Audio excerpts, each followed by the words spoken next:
আজ দিদা আমাদের বাড়ি অনেকদিন পর এলো। আমি বললাম দাঁড়াও, ভেতরে ঢোকার আগে তোমাকে আমি কতগুলো কোশ্চেন জিজ্ঞেস করবো, এতদিন পর আমাদের বাড়ি কেন এলে? বলছি যা ঠান্ডা পড়েছে তাই আর ঘর থেকে বেরোতে পারি না।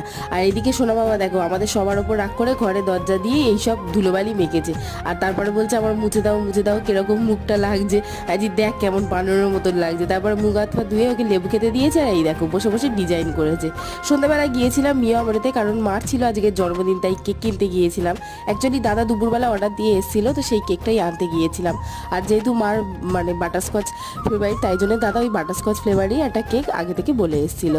আর ওই কেকটা আর এইটা নিয়ে চলে এসেছিলাম। এখানে সোনা বাবা রেগে গেছে ওই চিকেন ইন্টারনেটটা দেখে, কারণ ওটাও খায় না। আর আজই সামনে দিদার জন্মদিন, সেই জন্মদিনেরও জোর কদমে প্ল্যানিং চলছে। আর এখানে দিদা কিচ্ছু জানে না, দিদা জানে যে একটা পিকনিক হবে, আমাদের ফ্যামিলি পিকনিক, সেটাই আলোচনা হচ্ছে, কারণ দিদাকে এটা পুরোপুরি সারপ্রাইজ দেওয়া হবে। আর আজ ছিল মায়ের জন্মদিন, আজকের কিন্তু মা কেকটা কাটতে পারেনি। কেন কাটতে পারেনি নেক্সট ভিডিওতে আসছে।